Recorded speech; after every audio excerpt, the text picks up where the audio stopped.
Hello everyone, मैं doctor आरती शर्मा। आज हम बात कर रहे हैं बैक रेशियोज़ के बारे में, बैक स्ट्रेंथनिंग के बारे में एंड उसकी मोबिलिटी के बारे में। तो आज हम जान लेते हैं पहले कि डेली रूटीन में हमें क्या क्या प्रॉब्लम्स हो रही हैं बैक की, क्या इश्यू बैक के ज़्यादा बढ़ रहे हैं, कैसे हम उसको मैनेज कर सकते हैं। उन सब पे आज हम बात करेंगे और वीडियो के एंड में हम सारी एक्सरसाइजेज भी बताएंगे कि कौन कौन सी एक्सरसाइज करके आप वो स्ट्रेंथ गेन कर सकते हो। तो सबसे पहले बात करते हैं क्या क्या प्रॉब्लम आ रही है। तो जो भी एक डेस्कटॉप वर्कर्स हैं वो सारा दिन झुक के काम करते तो उनका पूरा नेक पेन आता है, लोअर बैक पेन आता है। उनको जब लॉन्ग सिटिंग करते हैं तो पूरा sciatica भी जाता है। तो उसकी बेसिकली हम एंड जो फीमेल्स हैं जो सारा दिन किचन में काम करती हैं या फिर साफ़ सफाई का जो काम करती हैं और जो एवरीडे में उनकी बहुत सारी ऐसी मूवमेंट्स होती हैं जिसमें बैक का प्रॉपर अलाइनमेंट होना और बैक की स्ट्रेंथनिंग हो रहा और उसकी मोबिलिटी होना उतना ही ज़रूरी है। थर्ड हम बात कर लेते हैं कि एथलीट्स को भी बैक की स्ट्रेंथ बहुत ज़्यादा चाहिए होती है किसी भी जर्क को, इंजरी को प्रिवेंट करने के लिए। कोई भी स्ट्रेन और स्प्रेन बॉडी में ना आए उसको प्रिवेंट करने के लिए। बहुत सारे ऐसे डेस्क वर्कर्स हैं या प्रोलॉन्ग जो सीटिंग करते हैं उनका ये काइफोटिक कर्व बढ़ जाता है, कंधे आगे की तरफ झुक जाते हैं। सारा दिन लैपटॉप पे काम करते करते उनको टेनिस एल्बो या कार्पल टनल सिंड्रोम, वो सारी प्रॉब्लम्स का सामना करना पड़ता है। या फिर टेनिस प्लेयर है कोई भी, उनको भी ये चीज़ें होती हैं शोल्डर्स का ओवर यूज़ होने की वजह से। बहुत ऐसे होते हैं कि भाई शोल्डर्स की वजह से जो बैक की मोबिलिटी कम होने की वजह से भी शोल्डर्स अफेक्ट हो जाता है। जो प्रोलॉन्ग सिटिंग करते हैं उनका लोडोटी कर्व बढ़ जाता है तो वो इनका बहुत ज़्यादा आगे की तरफ झुक जाते हैं। तो उन सब के लिए हमें बैक की स्ट्रेंथ होना बहुत ज़रूरी होता है। उसकी प्रॉपर मोबिलिटी मेंटेन करना कि वो अपनी बैक का जो अलाइनमेंट है वो सही प्रॉपर रखें। तो आज हम बात कर लेते हैं पूरी बैक स्ट्रेंथनिंग एक्सरसाइजेस के बारे में। चलिए जान लेते हैं। सबसे पहले हमें बेड या कोई काउच ले लेना है। जो एक्सरसाइजेस हर रोज़ करते हैं, योगा का मैट आता है वो आप ले सकते हो। हल्का सा फ्लेक्सिबल होना चाहिए, बहुत हार्ड सरफेस पे या रफ सरफेस पे आप नहीं करोगे, उससे स्ट्रेंथनिंग वो रोक दो। एक्सरसाइज नंबर 1, इसमें हम क्या करेंगे, कोई भी जो भी आप घर में हो तो बहुत ज़्यादा बेड पे नहीं बैठना है कि बहुत अंदर धसे बॉडी, ठीक है। अगर एक्सरसाइज का मैट है तो वेल एंड गुड है। बहुत रफ सरफेस पे या हार्ड फर्श पे आपको नहीं करनी है एक्सरसाइजेस, सॉफ्ट सरफेस ही रखना है।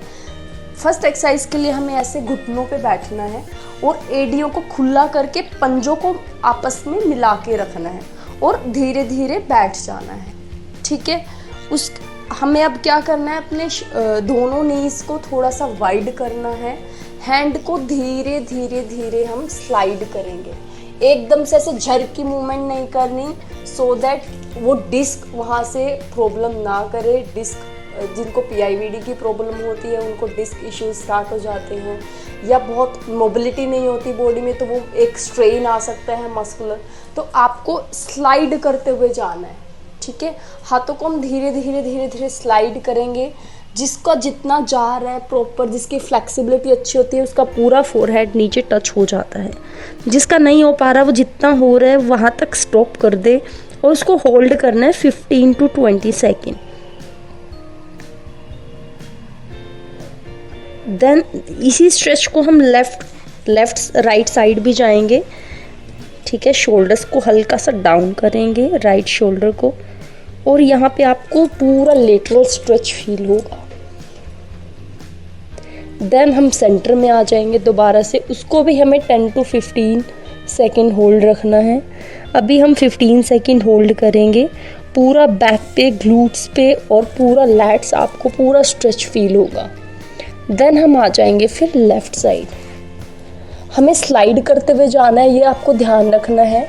यहाँ से हमें एकदम से जर्की नहीं जाना, पूरा प्रॉपर रिलैक्स होनी चाहिए आपकी बैक। ये आपको पूरा बैक को पूरी रिलैक्स कर देगी एक्सरसाइज।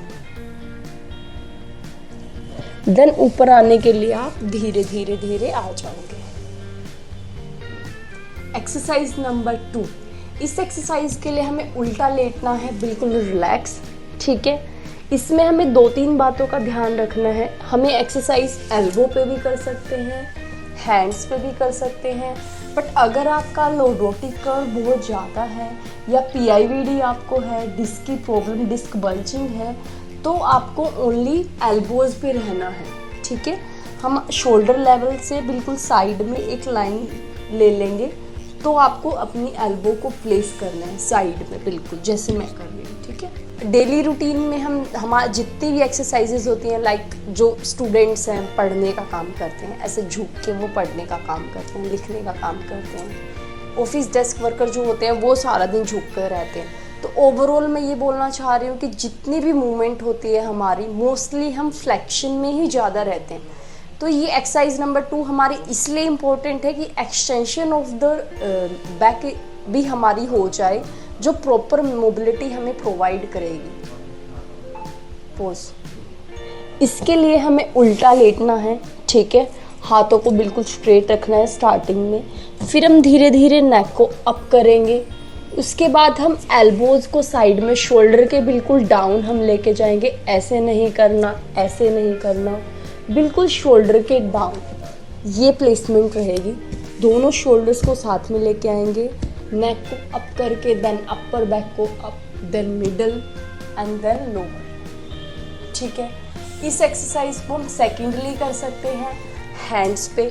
बट जिसका भी लॉर्डोटिक कर्व ज़्यादा है, जिसको PIVD की प्रॉब्लम है, डिस्क बल्जिंग है, वो इसको ना करे, वो इसको प्रॉपर एल्बो पे ही कर सकते हैं, ठीक है। जो बिल्कुल फिट है, जिसको कोई पेन नहीं हो रहा है, ऐसी कोई इश्यू नहीं है, वो हैंड्स पे भी कर सकते हैं। एक्सरसाइज नंबर 3, इसके लिए हम राइट लेग को डाउनवर्ड 90 to 90 पोजीशन में रखेंगे, देन लेफ्ट को 90 अपवर्ड पोजीशन में। दोनों हाथों को आइज़ के लेवल पर रख लेंगे। पहले मैं बता रही हूँ ये क्यों ज़रूरी है, क्योंकि जितने भी स्पोर्ट्स प्लेयर होते हैं उनको लेटरल मोबिलिटी बहुत चाहिए होती है, ठीक है। कोई भी मूवमेंट हमारी साइड बेंड हम करते हैं, फीमेल्स जो मूवमेंट करती हैं उनके लिए भी बहुत ज़रूरी है मोबिलिटी, लेटरल मोबिलिटी, ठीक है। उसके लिए हम क्या करेंगे, दोनों हाथों को सीधा करेंगे, ठीक है। देन धीरे धीरे हमें इस हाथ को आइज से फॉलो करना है, देन धीरे धीरे इसको पूरा फॉलो करते हुए हम पीछे लेके जाएंगे, देन मूव बैक। हम इसको 10 टाइम रिपीट करेंगे, देन बैक।